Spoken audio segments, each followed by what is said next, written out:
Akong nabasa din at ang nagsabi po yan ang nagsabi batikang election lawyer talagang isa ito sa ating mga close friend ito ng DWIZ. Ito daw regarding dito sa parang ganun ang pagkakaintindi ko ganito pinag-uusapan mo natin dito yung impeachment ni VP Sara. Meron lang daw kumwestiyon siguro technicality at kapag nagbotohan malalaman na kaagad ni VP Sara kung sino talaga mag-oo o hindi. Nasa linya po natin ngayon ang veteran election lawyer at pag-uusapan natin kung talaga bang mangyayari ang impeachment process o yung ditinggin sa Senado. Nasa linya po natin Attorney Romulo Macalintal. Attorney Romy Mac, magandang araw po. Magandang araw sa iyo at sa iyong tagapagload, tagapakinig. Ayan, attorney, pasensya ka na. Mas maganda po kung kayo ang magpapaliwanag. Ito, unahin ko po muna ito. Talaga po bang, kasi dati nung last na usapan natin at pinag-usapan po natin yung impeachment, attorney, parang malabong kapag nagtapos na yung 19th Congress, dapat hindi na aasikasuhin ng 20th Congress, attorney. Tama? Ganun yung ating punto. Yun. Yes. Opo. So ngayon, ang tanong ng mga Pilipino, tutuloy ba ito sa 20th Congress at hindi na pag-uusapan yung salitang forthwith na yun? Dahil ngayon, parang ang preparasyon po yata nila, attorney, naurong Yes, pero yan talagang tatawid ngayon yan. Ang issue ngayon pwede bang itawid yan from 19th to 20th Congress? Yun. Kasi ang sinasabi kasi ng Senate rules, sa rules mismo ng Senado, lahat ng mga pending matters and proceedings, remember the words, matters and proceedings, lahat na nakabinbin na yan sa old Senate, terminated na yan. Pero pwede yung bagong Senado i-take up yan, pero ituturing yan na bagong reklamo o bagong matter or proceedings. So pag itinuring niya na bago, maaari sabihin ni Sara na bago yan, so pangalawang impeachment ko na yan. Kaya mangyayari dyan ay hindi na ako po pwedeng makasuhan dahil sa ikalawan na yan sa loob ng isang taon. At ipinagbabawal sa ating saligang batas ang dalawang impeachment sa loob ng isang taon laban sa isang impeachable official.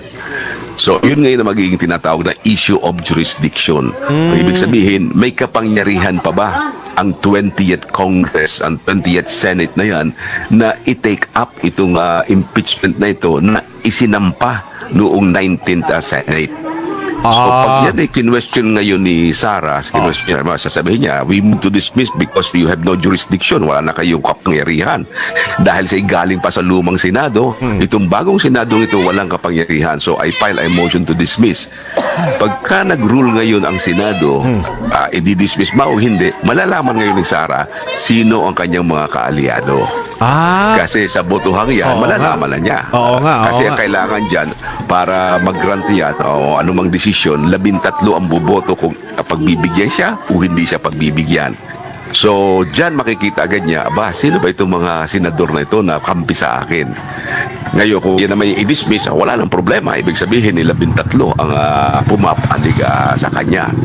Kaya, sa madaling salita, sa madaling panahon, malalaman agad niya kung sino ang kanyang kaalyado dyan sa Senado. Okay, so ibig sabihin, para mas madaling maintindihan ng mga kababayan natin, yan po ay trabaho ng 19th Congress na hindi pwedeng ipasa sa 20th Congress. Yun ang sinasabi ngayon ng panig ni Sara, hindi pwedeng ipasa yan doon. At hindi naman ang mga ibang mga pahiwatig sa mga desisyon ng ating Korte Suprema.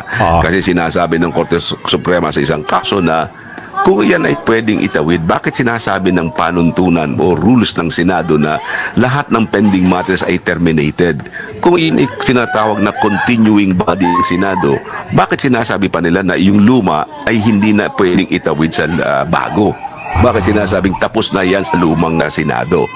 So, yun ang magiging issue ngayon sa ating Senate impeachment court na yan. So, ang luma ay 19th, yung bago 20th. Yung 20th, Kaya ayan ngayon ang pinagtatalunan kung pwede ba yung itawid o hindi pwedeng itawid.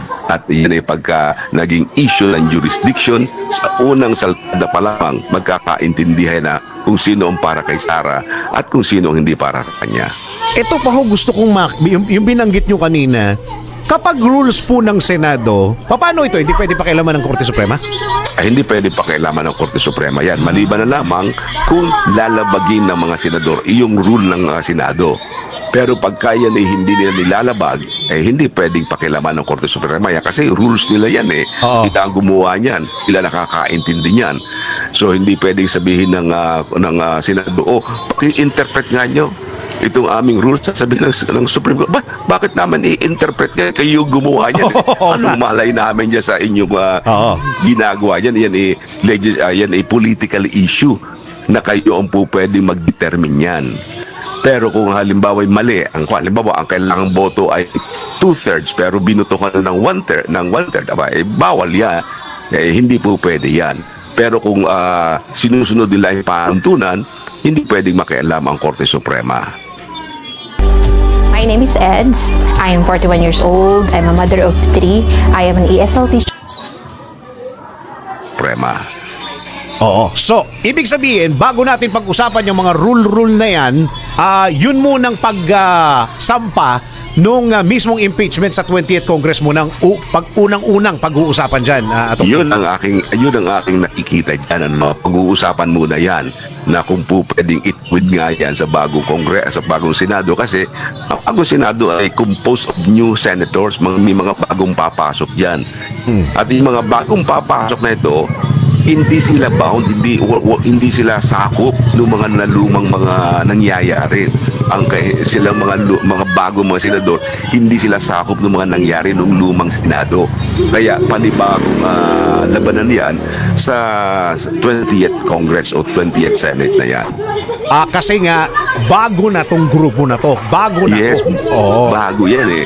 Sasabihin lang, wala kaming pakialam doon. Wala naman kami roon. Anong malay namin kung anong nangyari? Ang pag-uusapan natin, ano ang mangyayari ngayong panahong ito? Yung naglagdaan, hindi namin pinapansin yan kasi kailangan malaman namin kung ano ang magiging panuntunan natin sa bagong itong composition ng Senado. Pwede ko bang i-compare ito or ano ang difference nito doon ho sa batas na nabinbin din noong 19th Congress kung hindi ho impeachment ang pag-uusapan natin? Bagong batas, bagong bill na pinag-uusapan. Pwede ho bang i-compare ito doon sa impeachment? Pwede man yun kasi halimbawa yung bill sa 19th Congress ay nakabimbin doon. Pwede yung i-take up uli ng bagong Senado pero ituturing na bagong batas yan. Bagong panukalaan na as if filed for the first time. Para ituturing na ngayon lamang yan inihain. Yun ang ibig sabihin na it is optional. May option ang bagong Senado na yan ay dinggin o kunin pero ituturing na bago yan. Kaya kung ituturing na bago yung impeachment case ni Sara na ipinalong 19th Congress at ituturing na bago sa 20th Congress, doon papasok yung sinasabi ni Sara na ay hindi na po pwede kasi bago yan. So, panibago yan. So, hindi mo ko pwedeng iakusahan sa loob ng isang taon ng 2 kaso. Oo. Kasi nga, hindi rin naman pwedeng gumawa ng isa pang impeachment na magagaling sa Kongreso dahil may ban tayo. May ban tayo.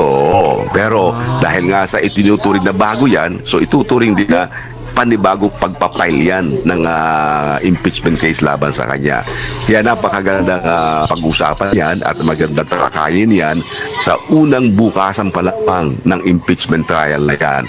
So dyan malalaman natin kung sino ang kakampi o sino ang hindi kakampi ni Sara Duterte. Kung kasi po ang 19th Congress hanggang June 29, June 30, 11:59 ng tanghali, attorney. Yes, kaya ba nilang tapusin yan? Kasi ang sinasabi ho ni Senator Coco, hindi, trabaho na namin yan. Kailangan asikasuhin na yan. Dapat tumakbo na yan. Kaya bang tapusin nyo ng isang buwan? Hindi po pwede yun, hindi lang matatapos yun. Kasi unang-unang magkukunbin pa lamang sila sa July 25 pagkatapos noong SONA ng Pangulo. Tama. So from July 1 hanggang July 24 parang wala pa silang masyadong magagawa kasi hindi pa sila nagkukonbin as a whole. Yung Congress, yung Senado at House magsasama-sama yan pakikinggan yung speech ng Pangulo. So, yun ang magsisimula lamang ng kanilang official function. So, yun ang tinatawag na pagdating ng July 25 na yan, ay panibagong composition ng Senado ang magiging impeachment court yan sa Senate. Oo, dahil ang opening nga niyan, yung mismong sona ng Pangulo. Yes, so ng Pangulo na 4th Monday ng July na itatapat yan sa July 25. Both Congress, attorney. Yes, oo. A joint session yan na didinig doon sa sona ng ating Pangulo. Yun, malinaw. Okay. So yan ang ating magandang abangan dyan, ano ha? At yan ay mga strategy na maaaring gamitin ng panig ni Sara. Doon naman sa prosecution, ay kailangan patunayan naman nila na hindi yan nakalabag sa alituntunin nila at yan ay pwedeng itawid. So yan ay bakbakan ng abogado ng prosecution at ng abogado ng depensa sa panig ni Duterte. Parang magkakatalo maski doon sa presentasyon, ano? Yes.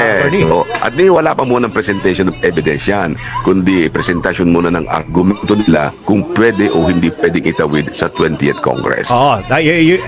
That's exactly what I mean, attorney. Presentasyon ng argumento nila. Kailangan magaling ka dyan. Yes, oo. Kailangan dyan maayos at saka magandang paliwanag mo para katanggap-tanggap yan sa taong bayan. Kasi siyempre, pagka hindi nagustuhan ng taong bayan, baka naman magalit sa kanila ang taong bayan. Bakit masyadong politika ang pinaiiral ninyo dyan sa Senado yan? Kaya kailangan maging maging maayos ang kanilang presentation dyan. Nakita mo naman nangyari noong sa panahon ng ERAP trial, di ba? Naggalit ang taong bayan dahil sa may nakitang ebidensya na hindi binuksan. Yun, nagalit ang taong bayan. Dito rin, ano mangyayari doon sa mga ebidensyang yan? Malakas ba ang kanyang ebidensya para maging sanhi ng taong bayan para sila ay magalit sa mga impeachment court na ito? O tama lamang ang sa paningin ng taong bayan ang kanilang ginagawa? Ang mahirap doon, attorney, yung presentasyon mo ng argumento mo, puno pa ng butas. Yes, ano ba, halimbawa may sinabi, siyempre may counter naman yung kabila. So magandang pakinggan yan at tayo dyan sa DWIZ, siguro maganda magkaroon tayo ng coverage para sa bawat sa mga plano namin, attorney. Yes, alam mo, sa bawat labas dyan, sa bawat argumento, yan ay dapat na napapaliwanag natin sa taong bayan. Noong panahon ng impeachment trial ni ERAP, I was the analyst ng PTB4. Nandun kami sa Senado at yun, bawat galaw ay ipinaliliwanag namin. Ano bang ibig sabihin ng presentation of evidence? Ano bang ibig sabihin ng prosecution? Ano bang ibig sabihin ng defense panel? Ano ba yan mga yan? Dapat ipaliwanag natin sa taong bayan na mauuna, ganito mag-present, pangalawa ganito, at kailangan malaman nila ano ang ibig sabihin ng trial na yan. Parang naalala ko yan, attorney. Yan yung pinakamahabang lunch sa buong mundo. Mag-i-start ka ng alas 10. Nandun na yung pagkain mo sa harap. Tapos tatayo-tayo ka pagka medyo may nabanggit. Balikan naman, babalikan natin yung ganito. Tututukan natin, manonood tayo, makikinig tayo, sabay research. Yan ang pinakamahabang. Naalala ko tuloy yung bawat mga words na mga binabanggit dyan talagang ating pag-uusapan. Tama. Naalala ko tuloy. Sinabi nga ni Biason, gubel-digok, mga gano'n. Yung kay Chief Justice Corona, naalala ko tuloy, attorney. Haba rin yun. Diba? Kaya dyan, kailangan tayo sa DWIZ, dapat na itutukan natin yan, ipaliwanag natin sa kanila kung ano talaga ang nangyayari. Yun. Okay. Attorney, maraming salamat po at tuloy-tuloy yung ating senior moments. Yes, Sunday. i-plug mo lang